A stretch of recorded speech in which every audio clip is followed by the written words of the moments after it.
Welcome back to Board Now, a Buffy the Vampire Slayer podcast hosted by me, the final girl. And today, you guys, we're talking about an episode that I skip every single rewatch. I'm not an uber fan of this episode so much.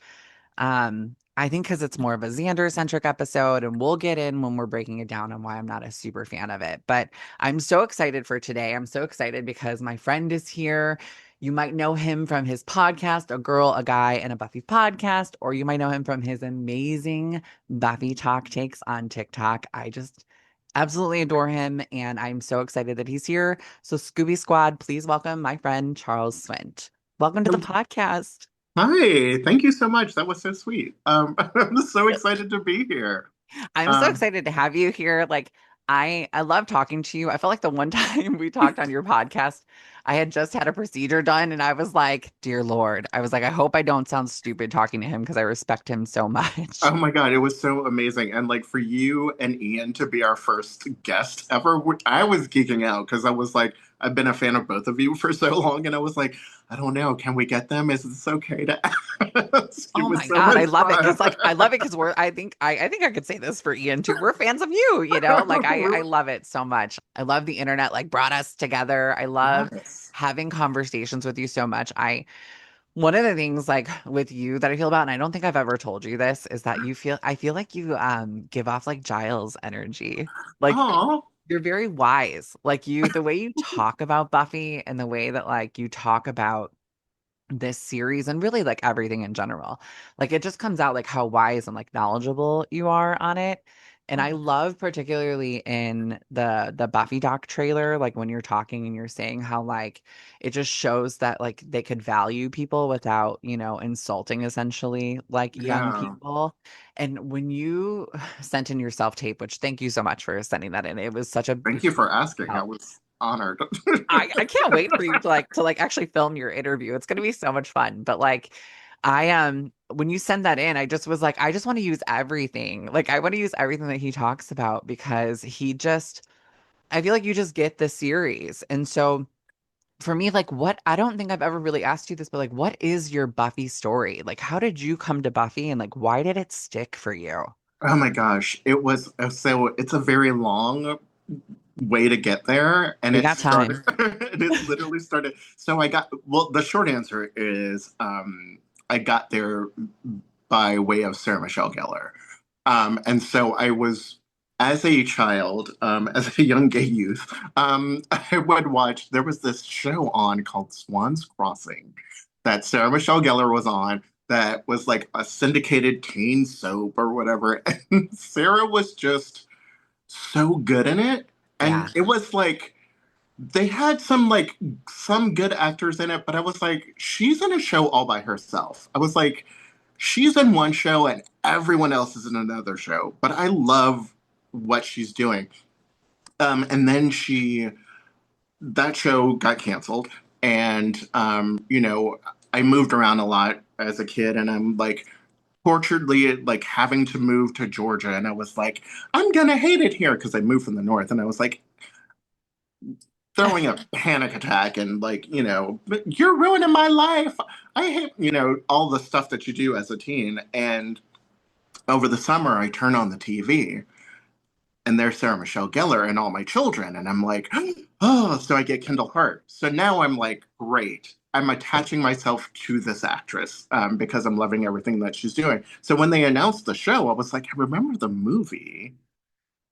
I remember the movie not being necessarily that great. I mean, it was fun, um, but wasn't really like into it. But I was like, but it's Sarah Michelle Gellar, so I Yeah. have to watch it because it's gonna be, because no matter what, she's going to be great in it Mhm. regardless. And then when I watched it, I was like, oh. This is exactly what I wanted it to be. This was so much more than I wanted it to be. And so it was me like recording and me, doing stuff. And I was in college too when it was coming out. So I was like, I'm in rehearsal. I can't watch this right now. I like have to go back. So it was a lot of like recording and going back and trying to watch it and trying to find time to watch it. And doing a lot of summer binges on it as well. Thank God for Um, reruns. oh gosh, yes. I in would the have missed day. so many of the episodes if it wouldn't have been for reruns. Like I never saw I didn't know Prophecy Girl existed until it was on a rerun before the next season Oh my like goodness. premiered. And I was like, wait, what? I was like, and then it became like my favorite episode, but like I love it. So why do you think it's like stuck with you so much? Like why do you think like it just hit, especially because it came on when you were in college. So you were like I feel like you were a little bit older than a lot of the other Yeah. fans because like I was 12 when it premiered. And so Yeah. like a lot of us were like kids, but you had lived that high school life. Do you think that's why it stuck with you? Yeah, I do. I think there was a lot of it that I was like, oh, I've been through this. Especially as someone who had initially come out in high school at 15. And then when we Wow. moved to Georgia, then I was like, oh, I have to go back into the closet. So I Yeah, very much related to Buffy being like, I'm a Slayer, ask me how. And then having to like go back hide and it be all. secret identity girl and like trying to figure out how do I navigate all of this. And thank goodness I found Kate. Like Kate and I I love literally, Kate. Kate's his co-host, guys. Kate's on a guy in a Buffy podcast. oh I my love God, Kate. she's amazing. Literally, Paige, the first day we're sitting in theater class and we're talking, and we made like a little joke to each other and we start laughing. And by the end of class, we had like inside jokes. We were just talking. People were like, how long have you known each other? We were like, we just met right now in class. And we've been friends ever since. So, She's like your it's been Willow. She's yeah. your So, I mean, bestie. I Yeah. think I recognize like the need for that connection, and having to move around. And it was just such a whip smart show. It Yeah. was just a show that was like, I love good storytelling, and it was just so smart. And I was always surprised. I was always surprised at what they did. And so that just it kept me coming back and I needed more. I needed more. Why do you think it lasts so much still today? Like, I feel like because so you're on Buffy Talk too. So like you see the fandom and you Mhm. see like how even it's like this next generation. Like I think it's even going into Gen Alpha now where they're It becoming is. fans. And Yeah. so like why do you think like because obviously some of it, particularly in this first season, is like a little dated, it's a little bit, and we appreciate it for its time. It's like Saved by the Bell. We understand that it very much was like 80s and 90s. We get what it was. Right. But like not saying that this is Saved by the Bell acting Right. worthy or any of that, but Good morning, Miss Bliss. right, Good Morning Miss Bliss, right. Well, I love Good Morning Miss Bliss so much, but I am but like why do you think like this younger generation is still kind of resonating with it? I think it's the same reason why people still resonate with Shakespeare, right? Yeah. It's Ooh, so it's so it's good. just so good. It's just No, you are so good. This is oh why I said I'm so excited to have you on to compare Buffy to Shakespeare. Come I, on, it's so true. it's just when there is something so undeniably brilliant, you can't ignore it. Right. You can't ignore the Mona Lisa. Like you walk by and you're like, that's freaking awesome. Like that's come on, you guys. This is Yeah. amazing work. Like you can't deny how good it is. And I think one of the things like Kate and I had talked about this too, like the idea that high school is sort of the great equalizer for most of us. Mhm. Most people have gone through high school. Most people have experienced a high school experience. So that becomes something that becomes universally relatable to everybody. And so then it's like, okay, I can be here. And then Yeah. how they keep, using the metaphor as high school as hell and, the bullying, the picked up, like we've all been through there on one side or the other of it. So I think it's so relatable. And then I think for now, like the younger generation who are picking up on it, I just think they need a hero. I Yeah. think they need somebody who's going to be like, who's going to come in, beat up the bully, take out the demon, take out the monster, and be funny while doing it. And I, buck the fucking patriarchy. yeah. I always tell people, and I don't know how many times I've said it now on this podcast, but I always say that like Buffy became Buffy in season two. That's where they really found their formula. That's where they found their groove.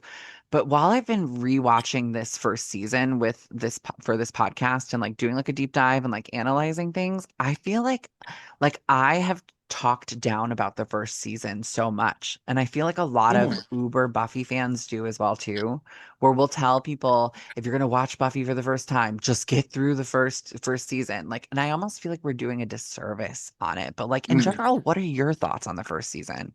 So I'm gonna sound smart, but I'm not. I'm totally stealing this from from this because um I listened to the How I Met Your Mother podcast. Oh Um, yeah. and so what they talk about, and I think this is very, very true of Buffy, is that any good show that is like worth its salt, like in that first season, the DNA of the show is in that first season. And the DNA of Buffy is literally in every single episode of season one. Yes. I You mean, see the bones of it. yeah, you see what it is. You see the potential for it. You see the characters. You see the storylines. I know we're not here yet, but I was watching Angel the other day, and I was like, Mm, "Oh my God, here it is!" Like you yeah. watch that, and you can see the entire trajectory of their entire relationship in this one episode. Like it's so crazy to think about it. It's such a again, it's just such a smart show that it's a show that knows what it is. Right. And it came in knowing what it is, finding itself a little bit, but it knew, It knew what exactly it what. wanted. Yeah, It knew, I feel like it had a not necessarily a plan, but I feel like it wanted to showcase things, right? So every little episode to me, everyone talks about how it's monsters of the week, right? And yes, it is a monster of the week type series for sure. the first season. There's no real story arc, but there eventually does become the story arc with like Colin in the first and stuff. And I feel like we don't really acknowledge that as a really important storyline, but it is. It like he's the one who leads her to the slaughter. It's a big thing that unlocks the prophecy. But Yeah, I think the reason why it was Monster of the Week is because it was kind of like their thesis, you know? And right. they're like, let us show you what we can do. So each episode's going to be an independent episode storyline. And if you give us, another season order, this is what it could be. We could focus in on like a witch type storyline, or we could focus in on, the one big bad. But like, look at what we could do with these little mini movies, and then we'll take that and do a bigger season.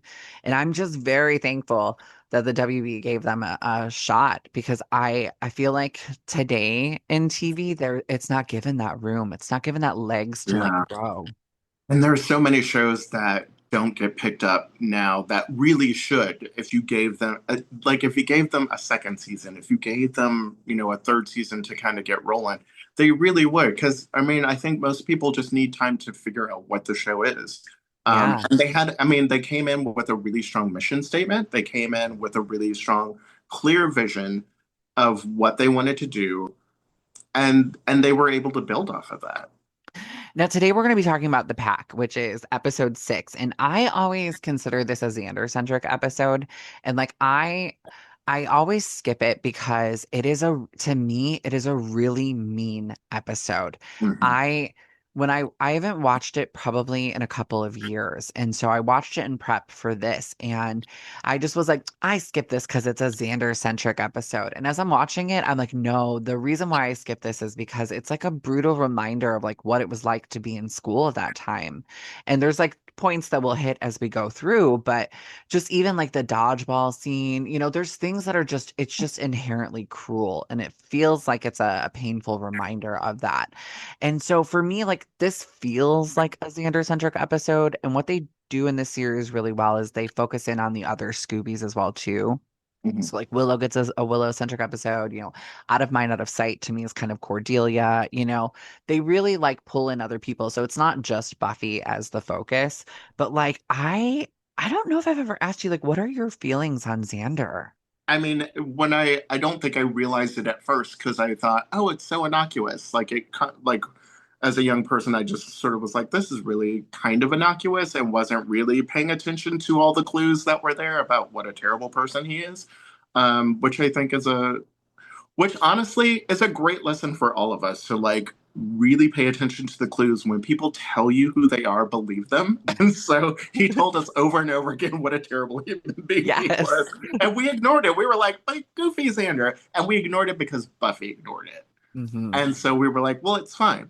Um, It's interesting that you say this because as I watched this episode, I watched it twice because I usually don't watch it often. I'm looking at it more now as a Willow's episode. Really? Oh, I could see Yeah. that. Yeah, because we see so much of who Willow is and her relationship to Xander. And so I think it's interesting to like if we start to like decentralize Xander from his own Yeah. episodes to see who stands out and that. And for me, Willow really does because she's so emotionally vulnerable. Yeah. She's so in love with Xander in this episode. She is like, and she is confessing her full love and devotion to this man who Just can't doesn't see her care. for He just nothing. doesn't He care about her. Like, doesn't care it's at so all. sad to watch. Is she and Allison Hannigan is like there could never be anybody else who plays Willow. Like No. she like like I could see Sarah playing, Cordelia, and I can actually see Charisma playing Buffy, especially like after listening to like the Slayer's Audible, where Mhm. she's the Slayer in the other alternate universe. But like there is nobody else who could play Willow. Like she owns that role. You believe that that is who she is. Like as a Mhm. kid, like not being able to separate the actor from the art, I would have thought that's who Allison Hannigan is. Like, but she was like the cool girl. Like, she was just playing Right. the nerd. But like the fact that like that's how good of an actor she is, like, and the emotion she conveys in her eyes. Like we'll get into it once. I want to dive into this episode, but like I love the scene of her and Xander when he's in the cage and she Oh, plays yes. him. Oh, we'll Hmm. get into it. All right, Yeah. so listen. Okay. So I've got my notes all here. So we're gonna go through Excellent. everything. I'm gonna read a short synopsis of the episode. And then we'll dive in. We'll dive into our thoughts and talk all about it. On a school field trip to the zoo, Xander steps in and stops a bullying situation at a quarantine hyena exhibit. And in true Sunnydale form, mystical things happen and they all become possessed by the hyenas. Now Xander and his new friends are tormenting the school and Buffy and Giles, and they uncover that they are the victims of a Messiah primal cult soul transfer. And now it's up to Buffy to stop them. All right, let's dive into this episode. All right. Okay, so first of all, you were asking like why? Yeah, Because what other show is like, let's take our characters and have them possessed by hyenas? exactly. Come on, how ridiculous is that? But it's so good. With the green eyes, when it's like Yes. they all look up, it's like ready. It's like, And the little puppet, the puppet hyena that oh my does God. that. One thing that I don't think I've talked about on this podcast yet is that the the special effects, like for real, like like some of them are a little rubbery, some of them are a little, I never realized it until I've been watching it now in HD on like just streaming because it's easier to keep track instead of like my DVDs. And it's clear. It's clear. They're amped up now in HD. So you can Right. see all of the fake hairs in that hyena. It's rough. It is so crazy. We talked about it earlier about how like one of the things that the show does really well is like highlighting like the sub characters. And like I feel like the first season does a really great job of that. But like, I don't know, I just feel like I know that like I'm gonna look at this episode totally different now because I always thought it was the Xander centric episode. Like Cordelia's not even in this episode. Ugh. And like I thought the focus was so on him. I love shifting the focus then on Willow because for me that'll make me want to watch this episode a little bit more, you know? Yeah. I love that whole It idea, but it makes it easier to watch for sure. it yeah, because it's like I don't know if it's that I don't like Xander being cruel because there's a lot of thoughts I have around like what is really happening to him in the hyena thing because I feel like it also it plays on like a part of his personality. So it's like, is that really the underlining feelings that he feels and all of that stuff? But what I want to know with this whole thing, this whole opening is Sunnydale is a one stoplight town. Okay. It Cordelia is like we're like a one stoplight town. We're so small. They've made it very adamant that they're so small. But not only do they have this big, giant, gorgeous school, they have a cool hangout called the Bronze. But where the fuck does a zoo come from in Where this small town? Like a well, full-fledged zoo. Okay, so my justification for that is because Buffy says we did the same zoo trip at my old high school. And so I feel like they traveled somewhere else. Like the zoo, it may, I don't know, but then It the says zoo's Sunnydale in Zoo. Sunnydale. So I don't know. So did she come to like, I don't know, maybe they just went to the zoo in LA. Maybe like Um, LA's offsetting the funding for this small town, and they're like, we're gonna pay for this zoo. for this one little zoo over here. I don't know how Sunnydale has a zoo. Most small towns don't have zoos. Right. Um, I don't know. I mean, there's a lot of things about Sunnydale that don't make sense. I love one of the things about this episode, and I think why I connected to the series so much is because it really focuses in on bullying. The Hmm. series really like takes the opportunity to highlight what is going on in the school. And what I usually like I said, I usually skip this episode because it really like plays on that, like what I went through as a kid. But what I love about it is that like Buffy doesn't accept the bullying. Like even when Xander gets that like hyena look on him and he's like starting to change a little bit and he makes that rude comment. Like she puts him in check a little bit, like with her look, like that doesn't fly with us. We don't do this. And so I feel like the series in general highlights a lot of the bullying. I feel like this episode does an amazing job of it. There's so many things in there, that so many symbolisms, that it's hard. The character in the beginning of the episode where they're like laughing at him and picking on him, and then he covers for them, and he's like, no, everything's fine. And it's because he wants to be so accepted by his bullies. And then they make him think that. And then what they do is they bring him then in the hyena thing and, make fun of him even more. That's a very real thing that happens. And Absolutely. ah, Yeah, and they do such a great job. Like Buffy is so good about showing people how to be an ally. Like this is how you stand up. Like when you see something, say something. Like don't just let that stuff slide. You can't just let that shit slide. Like right. you know. And granted, I think it feels a little bit easier for her because she knows she can kick ass if Yeah. it comes down to it.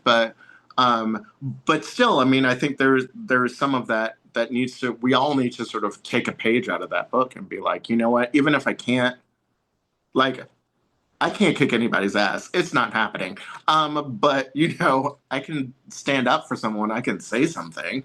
Yeah. Um, I can be a support system for somebody.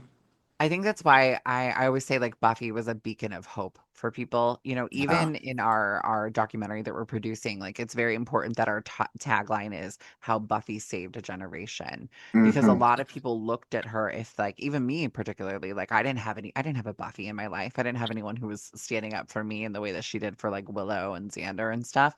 But just seeing that representation, that there were people out there, is what gives you that hope. And I think Yeah. this series, it just does such a good job of it. I forgot like how much Willow was really into Xander until this episode. Like she is so, you were right. She's like so She knows lovelorn. his blood pressure. Yes. Willow girl. She's like, you got it back, girl. Yes. Yes. Why are you? When did you take his blood pressure? When they were playing doctor. Yes, yes, I love it. Oh man. Yeah. But one of the things that like I also wanted to talk about in this scene in particular, because it's kind of like the aftermath of them getting the hyena, and they're at the bronze, and she's expressing to Buffy how like she's got it bad for him. But when Xander comes in, like I know the creator was originally like toying with who he was going to make the gay character, right? If it was going to be Mhm. Xander or if it was going to be Willow, and ultimately we know it became Willow because Seth Green left the series. But I know that they were toying a lot with Xander. And one thing I noticed in this scene that I've never noticed before, and I've never felt it, was when the character of Kyle comes in and they're all, hyena charged, Oh and yeah. he's looking at Kyle and Xander are looking at each other in the bronze. The way they're looking at each other, to me, feels very like primal, like but not just like in a primal animal way, but like an attraction type way. A little smoldery. Yeah, a little smoldery. Like, yeah, did you get that vibe when you watched that? Yeah, I can see it. And like if you're playing with that idea of what maybe he is, then Right. it does sort of explain it doesn't excuse, but it definitely would explain more of Xander's bad behavior, like Right. overcompensating for, this deep dark secret that he has. But yeah, there's definitely some heat Yeah, between them. but I wasn't sure how far back they were like starting to hint it. But I know he said early on he wanted one of them to be. And so Yeah, I had never noticed it really until season two. I thought in season two is where they started doing it. But in this episode, I was like, I'm feeling it. I need to know if he felt it when he just rewatched this because yeah. I mean, it's definitely like I will say, and again, as much as I dislike Xander, like he's hot in this episode. Like oh, he's listen. very, very attractive in this Yeah, let episode. me tell you. Okay. 12-year-old me was very in love with Xander. I guess as an adult and as I've grown up with the show and being a teenager and realized who Xander was, but 12-year-old me, I was like, listen. And even 40-year-old me, like he's an attractive man. Like, Yeah, come on, let's be real. Like it's, we can't be all He-Man Woman Hater Club all the time, but like right.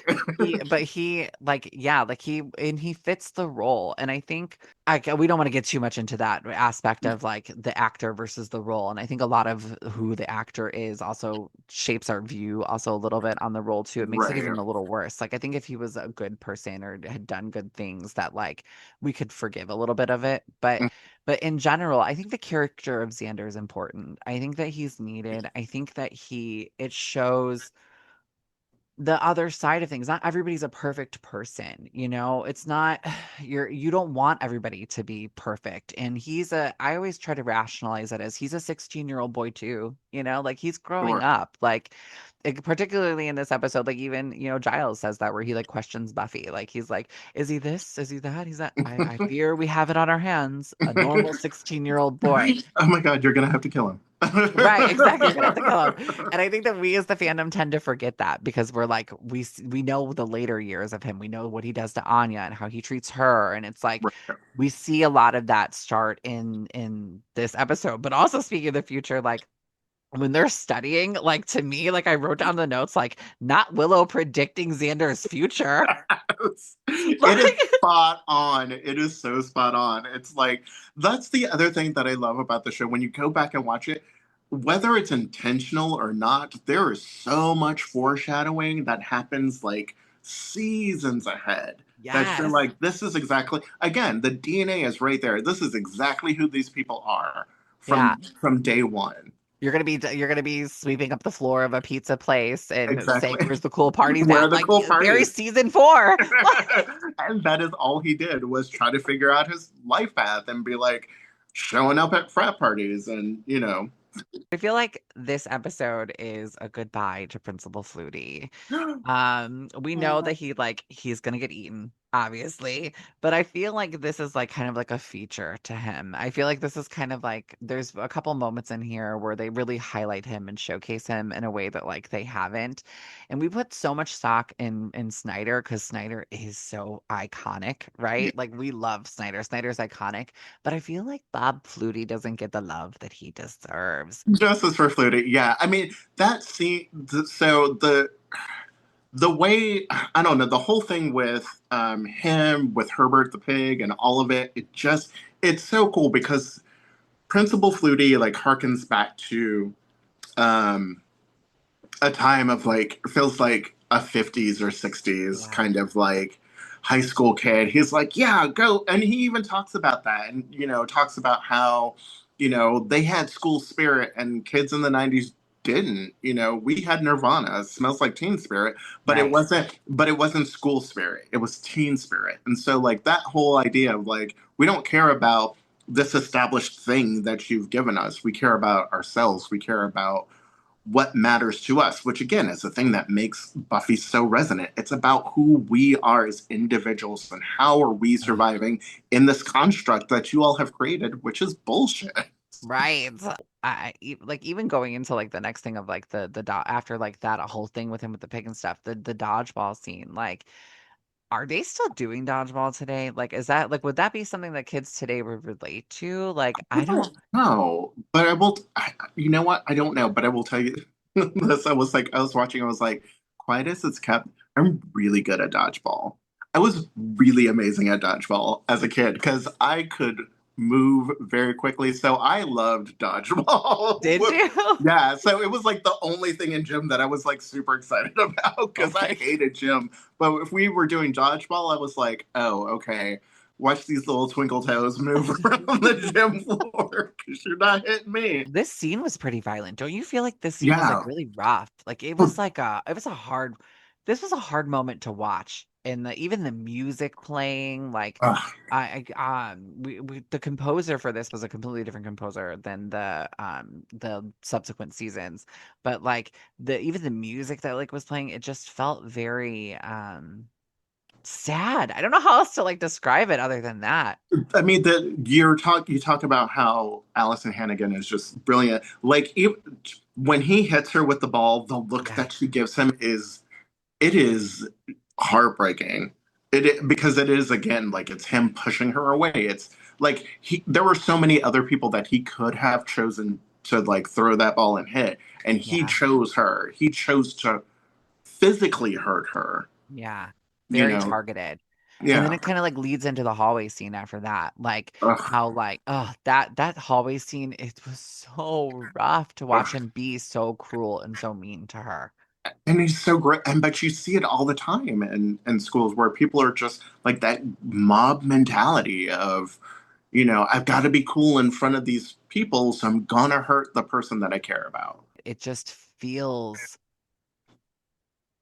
it feels very personal. Hmm. Like it feels like Xander is like he knows everything about her, you Yeah, know, and he knows that she's into him. Like it's a more like to me To me, it's been that toying of, yes, she has a crush on Xander. Yes, she's been into Xander. And yes, he's oblivious to it and he's all about Buffy. But this moment to me showed that he isn't oblivious to it, that he oh yeah, hasn't been, and that he's aware of it. And even though it is the hyena-ness that's taking over and making him be mean, because hyenas are mean, it's still playing on very real emotions that are inside of him because that doesn't come from nowhere, right? exactly. And the reason, I mean, he happened to be in the circle with the predatory act or whatever that caused it. But if he didn't have some predator in him, he wouldn't have been possessed in the first place. Exactly. So it had to be there the entire time. And everything that he does afterwards is very much to that. And again, it's because, and he doesn't behave that way all the time because of Willow Right. and Buffy. They're the ones keeping him in check. I was gonna say, do you think that being friends with two like women or just I mean, I would say, well, yeah, it's because they're women. Do you think that being Absolutely. friends with two girls is what keeps him like growing as a person? Absolutely. I think every straight young boy growing up needs to have a girlfriend who is like a platonic just your friend because it changes your entire worldview. It changes how you behave, it changes how you think. And Yeah. I just think I love women. I think they're great. I just think we need to like encourage more of that kind of relationship building because guys are, I mean, honestly, we suck. Like we kind of suck. One of the things that it does really well is that it hits you with all of these like serious heavy moments, right? And then it gives you a funny one because it's like you Yes. need a break. This episode was so heavy. And so It was rough. it was. And so I love that break where they're after the hallway scene where they're like in the library and it's Giles and Buffy and he's balking her off. And I love the whole, he's like, oh, he's like this. And she's like, why don't you take me seriously? And he's just like, okay. But then he's wrong. Why are And you kind of sculling me? Like, yes. I love that I love that Buffy does these pop culture references. It makes it interesting and fun and it keeps it kind of lighthearted in these little moments. yeah, and it reminds you, and it's an interesting thing because it kind of reminds you that she's a part of our world Yeah. too. Like we could know Buffy. Even at 16, she's so wise. Like Yeah, she's so wise. One of the things I've been talking about that I've had this realization watching this first season is that Buffy is newly called. And I think that we forget that. Like, I think Mhm. because the movie is so separate from the series, that it's so far back from the series, that in dates like 1992 to 1996, we really forget the storyline. But that, like, Buffy burns down her gym, at school, but she had only been called for maybe a couple weeks before that happened, and then Yeah. she gets transferred to a new school. So, like, realistically, she's only been the Slayer for a few months, like 6 months, right? Not even a year. Not even a year. Yeah. And And but she's it's, so wise in it. She's so wise just in what she has lived through already in that less than a year. well, and it just goes to show too how smart Buffy is from jump. Like already, I mean, she's, we're playing off the trope of like the ditzy blonde and all of this other stuff. Yeah. But I think a lot of that was again sort of the dressing that she had to wear as a high schooler just to get through everything.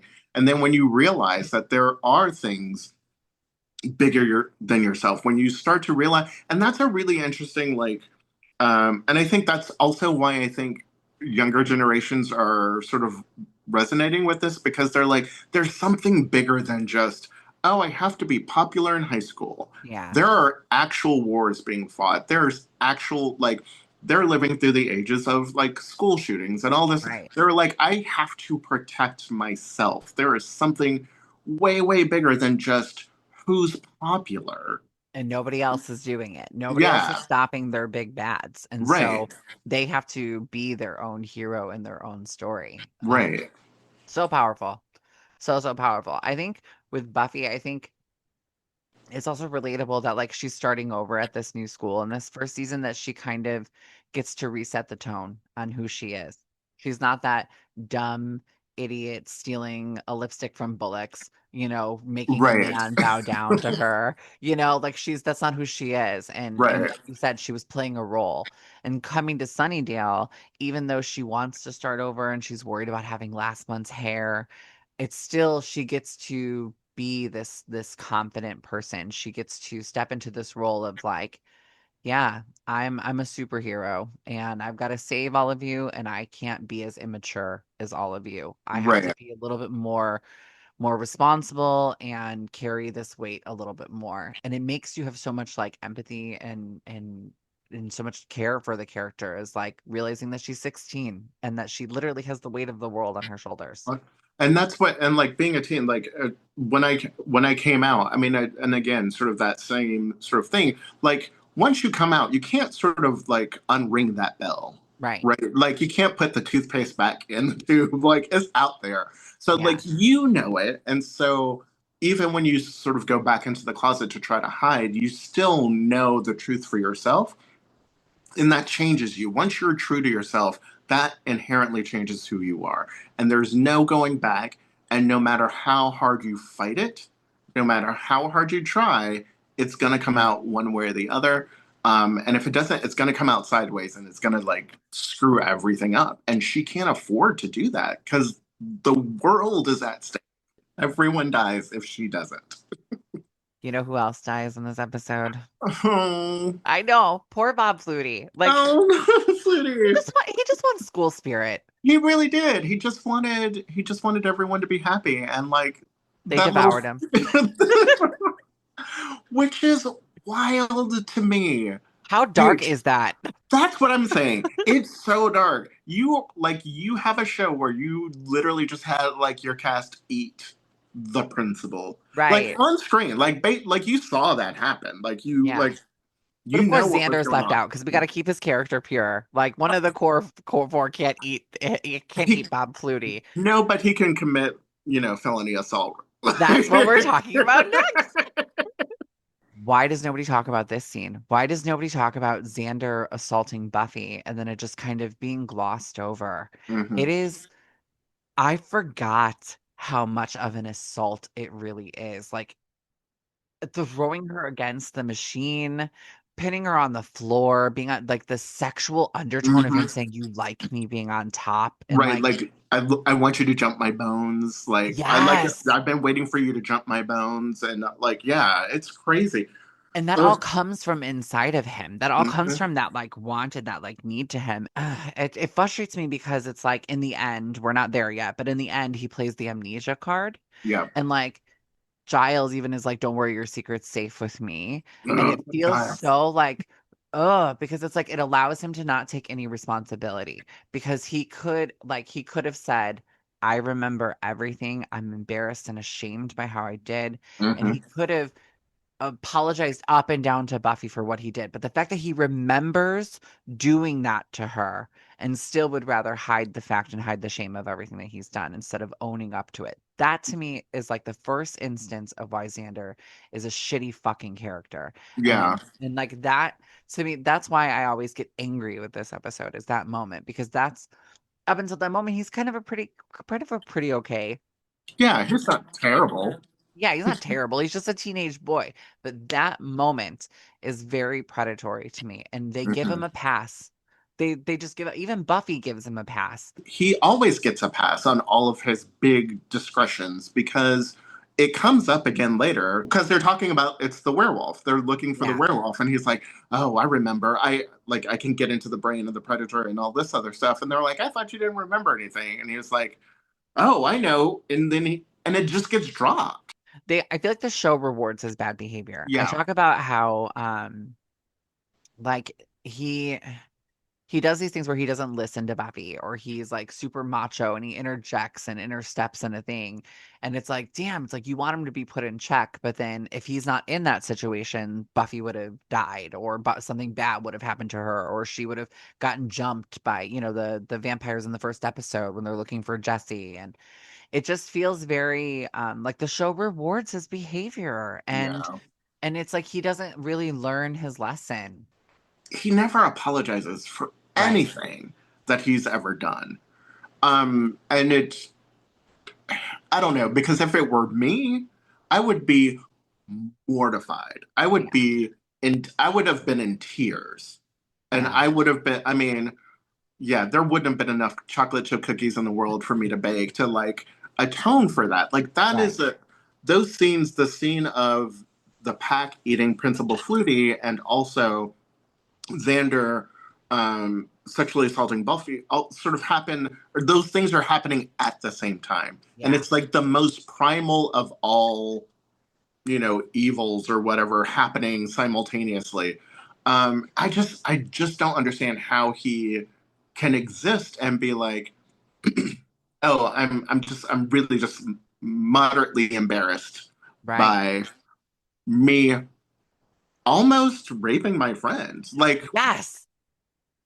what are you doing, sir? I need you to like be like, hey, Buffy, like, yeah, you No remorse. no, There's no there's no remorse. remorse. That's not a good. Hey, that's not a good friend. No. That is not a good friend. A lot of the fandom feels like we on like the Xander slander train that we just bash on him because it's trendy. And it's like, no, it's like there are very real things that his character has done and he was written that way. And for a lot of people, it's hard to recognize that he is the self-insert from the creator, right? And so knowing that his behavior on things aligning with how Xander does things, it's the ick factor. It just gives you an ick factor. And I think that people don't just hate on Xander to hate on him. And I don't hate Xander by any means. I just don't like some of his actions as a character. So I'm a huge fan of using media as a way of like self-healing and self-reflection and really sort of like healing your inner child, Mhm. spanking your inner moppet, as it were. Um, That's my favorite term is to say spank your inner moppet. I love it so much. like I think a lot of us have started to use Buffy as a way to sort of unpack Hmm. our past trauma and our past, those things that happened to us. And like, so if Xander is the insert for he who shall not be named, then Yeah. he then he also becomes the insert for every person who shall not be named in our past trauma. And we get to see for ourselves how we were tricked, how we were bullied, how we were wronged, how we were othered through him. So whether you meant to do it or not, you did it for us. So thank you for that. And I will Right. be grateful for that because you allowed me to be like, oh, you're my abuser. You're my attacker. That's what you look like. Oh, Right. okay. You're just disguising yourself as this nice guy. You're really kind of a dick. A Thanks for hundred showing me. Thanks percent for showing me that. Thanks for allowing me to have that moment. So yeah. for giving us So that yeah. representation. I love Right. it so much. Representation matters. Yes. See, this is why I've been so excited to have you on. This is why I feel like you're Giles. This is why you give Giles energy. You just I give would not such have given Xander that pass, though. I would not. I would have been like, Xander, you need to go and like make that right. that blew my mind It's that he was like wild. the secrets with that secret. Don't worry, a secret dies with us. But I don't think he wasn't in the library when Buffy said that. So I don't No, think he knows that. I. That's right. I don't think he knew what happened. Yeah, Only that Willow just hit me right knows. now. I think only Willow knows. Yeah. Wow, it's wild. You know, one of the other things in this episode that I thought that was like really funny and really like there are little tweaks in the episodes. This is why I always say it's not perfect, but like, can we talk about the hiker and her baby? Who the hell goes hiking at night with a baby? Who was out there? Listen, you've been in Sunnydale long enough. You should know. I mean, we're still early days of Sunnydale, but why are you out at night with a baby? But at night, Fully. fully hiking at Right. night In the woods with a with a baby. baby. Yes, in the woods, in the woods. Why Like, is that? Someone calls me sex on man, her. I don't know. I don't know. But then it goes into that moment, like where it flashes back to Willow and Xander, and he's really playing on her insecurities and trying to manipulate her. And I love, like, when we talked about it earlier, I loved how, like, she played into it and she was like, really? Oh, yeah. And then she's like, now I know when he like Right. reaches his Oh, arm. it's so good. It's again, it's the foreshadow. It's the conversation that she has with Parker in season 4. It's that thing where she is so smart and so able to disarm people with her like doughy little like, oh, I'm just a baby. I'm just a little girl who doesn't know what's going on. And she's like, I got you, motherfucker. I know exactly who you are. Thank you. Exactly. And I think it's because even though she's bullied and she's questioning things, I think it's because she knows who she is. Yeah. And knows at her core, like, I'm not gonna get swayed by this. I know that you're a demon. I know this. Like, I know what's in you, and I know Buffy hasn't got there yet. So I Yeah. loved that scene so much. It's so good. It's so good. There's something. And it's also just another thing I thought about. This is like here's the start of Willow like just having relationships with guys in cages. Yes. Like she's just like her entire high school career is like talking to guys through bars. But what does that say about her? Is all the guys she likes have to be caged up? I don't know. I literally had this thought. I was like, wow, that says a lot about you. But is that subtext in itself? I Because it's think like they're all caged, so. she's caged under and can't admit who she really I likes. think And so. Yeah. oh, Like I love these there's conversations. always this barrier between her and the men that she is like has feelings for that she Yeah. can never truly get to them 100%. But that barrier never exists with Tara. In fact, they tear down all the walls. There's Yes. so much, connection and so much, they're like they create their own world together. This episode, the way that it wraps up is to me, it's really cool. I love Buffy gives you a really good chase scene, right? Like I think that's one of the good things about this series is there's we get good chase scenes nonstop. Oh, And yeah. this one to the zoo is like so good. She's standing on the Jeep and she's got the power pose and then she hops down and does it. But then when they get to the zoo, to get the zookeeper to help them. It's like a twist in true Sunnydale form. He's the baddie. And so they have to stop him. The trans progression ceremony happens, and then he gets eaten by the hyenas. But Xander and all the rest of the teens are normal. They're back to normal. And so they do the thing at the end where they forget that it's a human that really died and they just move on. And so Right. they start with the next they go on with the next day and then it ends with like, just funny campiness. And that to me is like the sum of like what this first season is. It's like we're gonna give you some seriousness, but like we're gonna make it lighthearted at the end so you don't recognize how real it is that a person just like two people just got devoured by the hyenas and a person. And Right. so, We've just murdered people. The thing, that whole situation is wild. The chase scene, amazing. I love that Buffy takes the moment of her own, of that assault, and she looks at Xander and she goes, "Come on, you know what you want," and like yeah, goads him into it. And I was like, "Ugh, that's bold, and it's risky, and it's bold, and it's a little, but okay, do what you got to do." yeah. Um, and then Willow, girl, how are you just gonna let a grown man like tie you up like? I was like, what are you doing? Is this a part of the? Oh, that's right. This is a part of the ritual. Let's let it fake like you're gonna cut my like, Let me girl. give you my wrist to tie up, stranger. We're Stranger six danger. episodes in. Are you not aware that like Right? this is what Sunnydale is, and these are the people? Just You're too naive. Wake up. Like, come on. wake up. Wake up. Can we talk about Buffy's stunt double in this episode though? Oh, yes. Okay. Who is it can't be Sophia Crawford. In this episode, there's no way that was Sophia Crawford because No, I don't that think it zoo is. scene, it was horrible. Listen, Buffy is now known for its horrible stunt double inserts because TVs weren't as great as they are now, so they didn't need to cover it as much. But this HD remaster, let me tell you, this is probably the worst Buffy stunt double insert that I have seen in the entire series. The wig, it just doesn't even look like Sophia Crawford. It's like bulky. She's like choose your fighter, choose your adventure. Like it just doesn't feel it feels like they used a totally different stunt double in this episode. Is it not her? I would I don't need to know. look I'll it have to up. look it up. I should have looked it up to prepare. I meant to look it up to prepare, but I made a note of it because I just was like, it is so bad. Like this, I haven't. It is so bad. I just was Uh-oh. global. It took me right out because I was like, who the hell is? I was like, who is that? I was like, that's not Sophia Crawford. Yeah, and it's weird, and even like the fight sounds in it, like the the dubbing of that, like the Foley sounds of that. I was like, these punches are really inconsistent. Like Yeah. everything is just like one punch is like poof, and then the other one is like boom, and I was like, what's happening here? Why?